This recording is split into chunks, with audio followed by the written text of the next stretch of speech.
Encore une trahison écœurante qui émerge. Les contribuables britanniques vont être forcés de remettre de l'argent à l'Union européenne que le Royaume-Uni continuera de verser à Bruxelles à l'avenir grâce aux décisions prises par ce gouvernement travailliste. Je dois dire que notre Premier ministre, Keir Starmer, est, est de plus en plus complètement déconnecté de la réalité.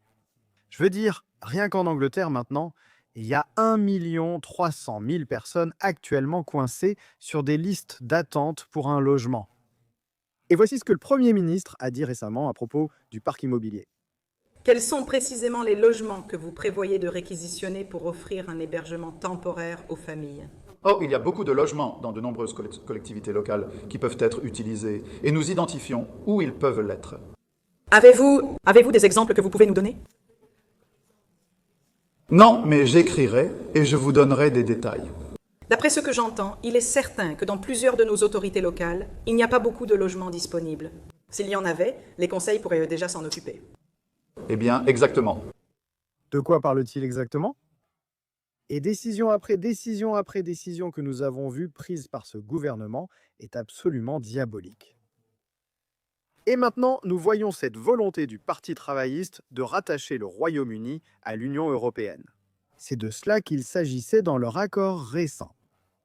En fait, c'était tellement mauvais qu'ils ont même permis ce terme dans l'accord, anticipant un gouvernement réformé qui permettrait effectivement à l'Union européenne d'essayer de nous punir si nous reprenons le contrôle de nos eaux de pêche après l'accord scandaleux que le Parti travailliste a conclu avec l'Union européenne.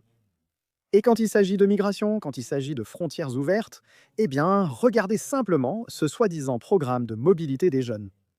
Le Parti travailliste semble déterminé à mettre en place avec l'Union européenne.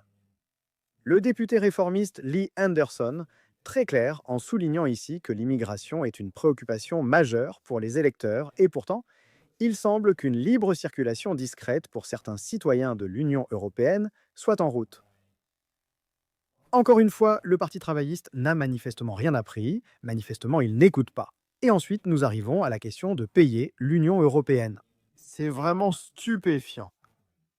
Et oui, donc le soi-disant accord de réinitialisation avec l'Union européenne cache cela en son sein. De nouveaux documents de l'Union européenne révèlent qu'en plus de devoir suivre les règles, les directives et toutes sortes d'exigences de l'Union européenne, le Royaume-Uni devra apporter des contributions financières encore inconnues à leurs régulateurs. Et vous avez Richard Tice du Parti Reform qui dit qu'en signant cet accord avant même de s'accorder sur le montant de ces paiements, Starmer a effectivement signé un chèque en blanc au nom du Royaume-Uni. Et bien entendu, nous ne devrions rien payer du tout.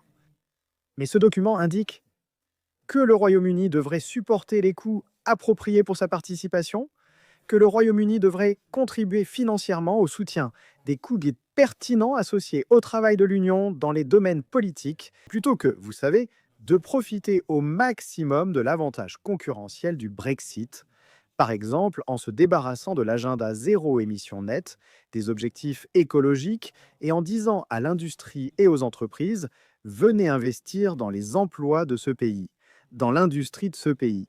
Parce que nous ne suivons pas tout cela, ce serait profiter de l'avantage concurrentiel en nous éloignant de cet agenda néfaste que suit l'Union européenne. Au lieu de cela, nous voyons un gouvernement qui s'aligne sur l'Union européenne concernant les règles de zéro émission nette, qui s'aligne sur plusieurs secteurs au lieu de profiter du Brexit. Avantage concurrentiel. Et d'ailleurs, tout cela sera supervisé, vous l'avez deviné, par le noyau central de l'Union européenne. Donc je pense que dans l'ensemble, c'est plutôt effrayant. Partagez vos réflexions dans les commentaires ci-dessous. N'hésitez pas à liker cette vidéo, ça me ferait plaisir. Comme toujours, merci d'avoir regardé.